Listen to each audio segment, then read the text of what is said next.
Bom dia a todos e bem-vindos a este novo vídeo, um vídeo um pouco especial porque é o último vídeo onde vocês verão meu rosto.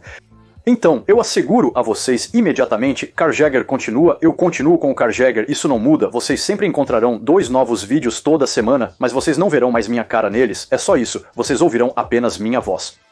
Então, alguns dirão que não importa, pois de qualquer forma não nos importamos com o rosto dele e vocês estariam absolutamente certos. E para aqueles que se perguntam por quê, bem, simplesmente porque há algumas semanas eu lancei outro canal chamado Vintage Drivers, no qual fazemos testes de carros ao ar livre com os carros, falamos sobre a história automotiva, fazemos desafios um pouco inteligentes, e como neste canal se vê meu rosto, bem, eu não queria que me vissem em todos os lugares. Então tive que fazer uma escolha. Karl Jäger continua. Eu sigo preparando novos vídeos semanalmente, mas vocês não verão mais meu rosto, apenas ouvirão minha voz. E para aqueles que querem se juntar a mim no Vintage Drivers, bem, não hesitem, eu coloco o link logo abaixo. Você também pode se juntar a mim no Octane, isso é notícia automotiva, um vídeo todos os dias, pelo menos quando eu não estou muito cansado. E também convido vocês a me seguirem no Instagram, pois isso é muito importante. Não sei o porquê, mas é muito importante. Enfim, eu coloco todos os links logo abaixo. Hoje, Tom, estamos falando sobre o Renault 16 porque ele é bom.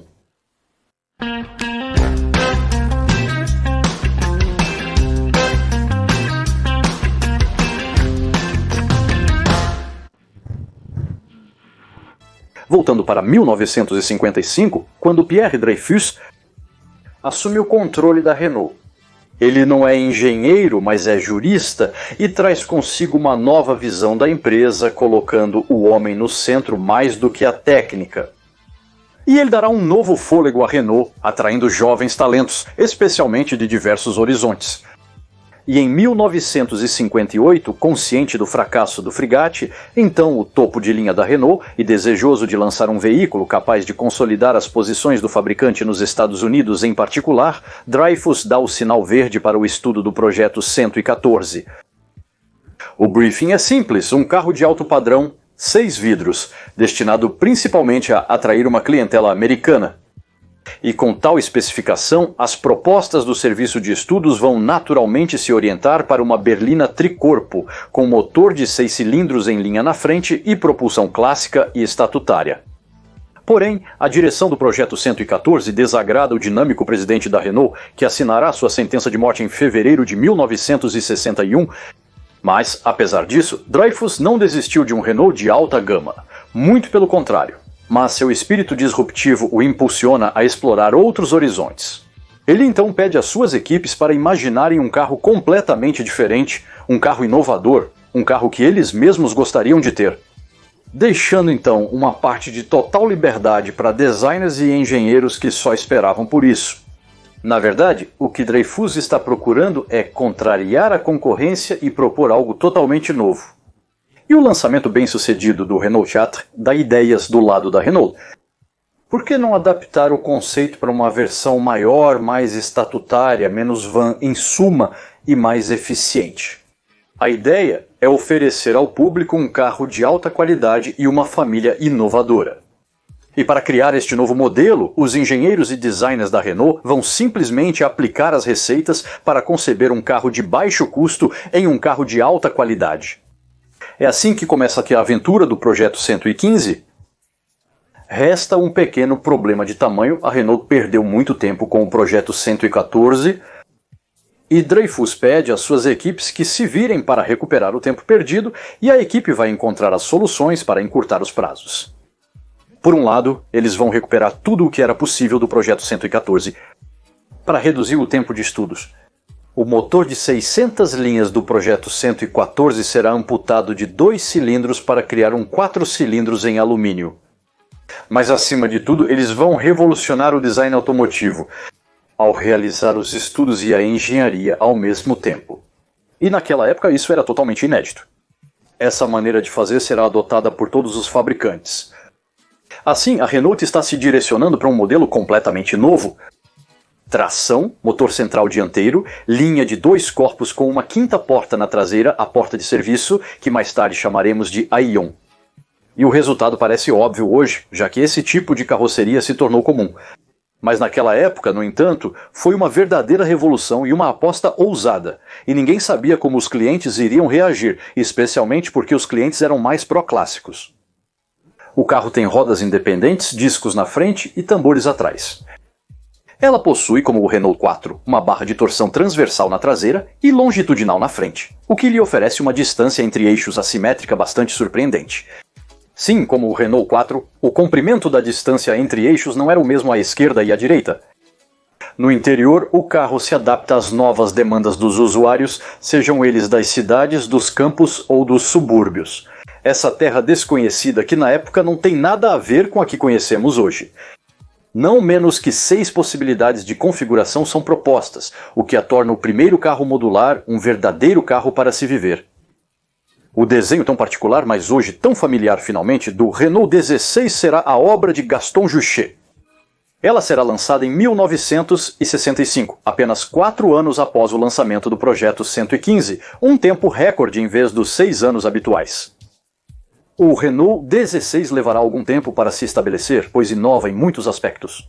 Mas essa novidade que é o Renault 16 não é a única na manga, pois para acompanhar a ascensão na gama e preencher o vazio existente entre o compacto Renault 8 e o novo grande R16, a Renault imagina um 10, certamente um pouco improvisado, mas perfeito para fazer a junção. Além disso, permitirá recuperar os conservadores e outros amantes da propulsão e do motor traseiro, enquanto o 16 satisfaria o que chamamos hoje de Early Adopters. As pessoas que compraram o Tesla Model S em 2013 eram as mesmas que compravam o Renault 16. Também tínhamos a Rambler, que continua a ser produzida em pequenas quantidades, enquanto a Renault pensa com a Peugeot em um sedã ainda mais sofisticado, o Projeto H, com motor 8.8, mas este último nunca verá a luz do dia, cada um partindo por conta própria com ambições mais modestas que darão origem ao Renault 30 para um e ao Peugeot 604 para o outro.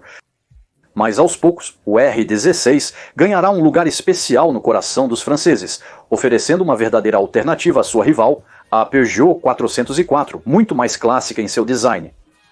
E o 16 rapidamente se estabelece como um excelente carro, agradável e confortável. Além disso, ela será eleita o carro do ano de 1966, superando a Rolls-Royce Silver Shadow. Desculpe-me pela insignificância, mas foi apenas em 1973 que apareceu a versão mais sofisticada do Sixteen, o famoso TX.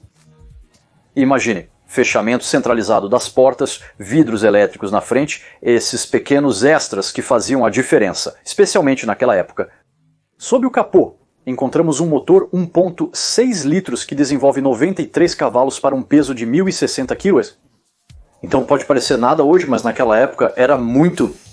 Especialmente porque podíamos tornar o carro ainda mais premium com opções como assentos de couro, teto solar ou até mesmo ar-condicionado. Sim, o ar-condicionado. Em um Renault 16 nos anos 70... Como se abaixa o vidro? Então isso também é elétrico.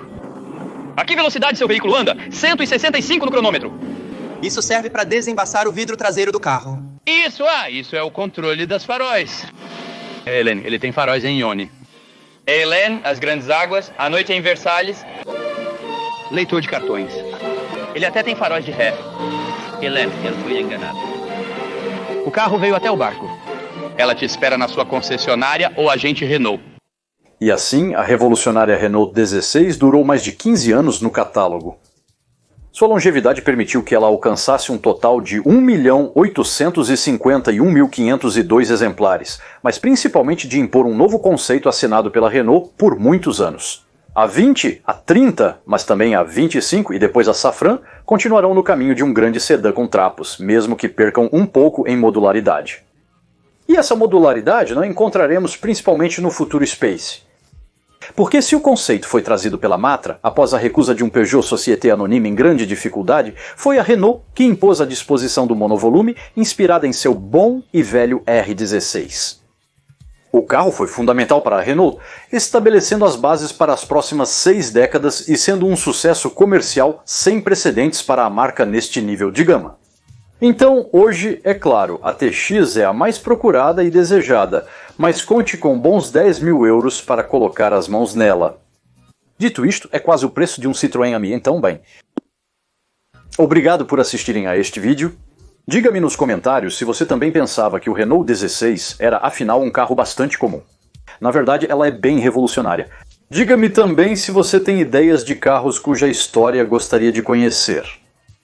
Não se esqueça de se juntar a mim no canal Vintage Drivers para todos que querem ver minha cara. E mesmo para aqueles que não querem vê-la, aliás, ainda pode se juntar a mim. Para aqueles que querem se manter atualizados sobre as notícias de automóveis de um ângulo diferente e não tão sério, venham para o canal Octane. Coloco todos os links logo abaixo, inclusive a conta do Instagram, onde compartilho muitas coisas. Agradeço a todos por serem tão numerosos a seguir este e os outros canais. Nos vemos na próxima. Tchau.